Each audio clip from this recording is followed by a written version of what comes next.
मैं गांव में रहा हुआ हूँ, तो हाँ। ऐसी इन्वेस्टिगेशन है ना ये, जिसपे थोड़ी हंसी भी आती है। गांव में भी आत्महत्या लोग करते हैं, तो वो झोपड़ी वाला जो घर होता है, उसके बीच में झंका कहते हैं लोग, जो इसमें पूरा एक लकड़ी का इधर से उधर लगा रहता है, तो उसी पे बांध बांध के लोग लटक जाते हैं। तो चौकीदार पहले आता है ना, तो वो देखता है कि चौकी और झंका में कितने दूर का डिस्टेंस है। पहली गांव की जो रिपोर्ट होती है, जो चौकीदार डालता है कि चौकी से झंका की दूरी कितनी है, उसी पे तय हो जाता है कि सुसाइड है या नहीं है। तो जो बेड और पंखे की दूरी लोग कह रहे हैं 5 फुट 9 इंच है, सुशांत की हाइट 6 फीट है, तो यकीन मानिए एक सप्ताह के अंदर 302 का मुकदमा सीबीआई दायर करने वाली है, भले अज्ञात लोगों के खिलाफ करे। लेकिन फॉरेंसिक एक्सपर्ट्स आपके सामने बैठे हुए हैं, प्राइमा फेशिया यहीं पे ये प्रूव हो जाएगा कि ये सुसाइड नहीं है, just by measuring the height of the bed from the ceiling, from the ceiling fan. और झूठ मूठ का इसमें कौन किसने किया, क्या किया, सबूतों को नष्ट करने की कोशिश की गई, ये सब जानते हैं, हम जानते हैं, आप जानते हैं। अब ये किसने किया है, क्या किया है, कोई कह रहा है रात सबूत छुपाने की कोशिश की गई। अब देखिए दूसरी बात, गांव का चौकीदार भी पहले इंटरोगेट किसको करेगा, पूछताछ किसको करेगा, तो घर में जो रहने वाले हैं उसको करेगा।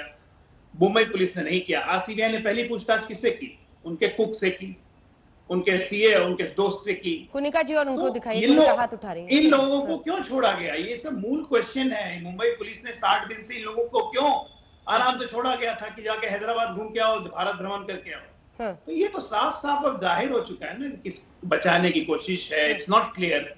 अब होने दीजिए, अब सीबीआई की जांच है, मैं इस पर ज्यादा टिप्पणी नहीं करूंगा, लेकिन आप ये बात मैं दावे के साथ कह रहा हूं कि विद इन 7 डेज 302 का मुकदमा यहाँ पे दायर करेगी सीबीआई, भले वो अज्ञात लोगों के खिलाफ। कुनिका जी, रवि जी आ रही हूँ, कुनिका जी बोल रहे हैं।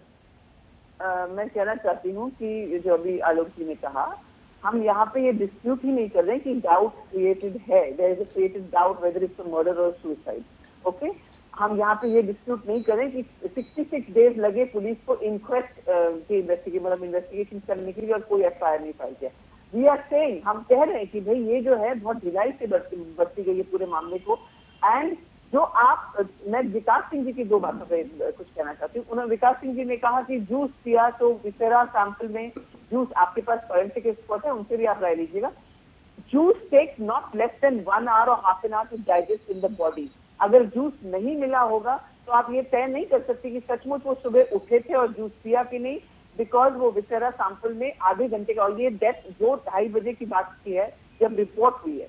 ठीक है, निशा मेनन को दिखाइए इनके साथ। हाँ, ठीक है, निशा मेनन जी, आप फोरेंसिक एक्सपर्ट हैं, इस पर आपका कमेंट। और जो हाइट की बात अजय आलोक जी ने की है, एक और चीज नहीं, पोस्टमार्टम में जो मॉर्चरी में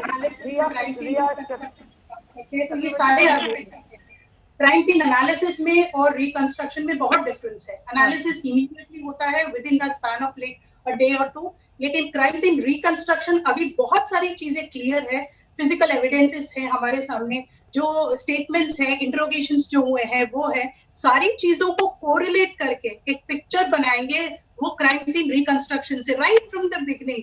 हाइट ऑफ द बेड अगर आप ले लीजिए, weight of the person, weight of the dead body, cooling कितनी हुई थी। निशा जी, टेंसाइल स्ट्रेंथ ऑफ वो कपड़ा, सबको शक उस कपड़े पर है ना, छोटा सा एक ग्रीन सा कपड़ा दिख रहा है, ये सब अभी तक कर नहीं लेना चाहिए था क्या पुलिस को? क्यों ये सब ओवरलुक किया गया?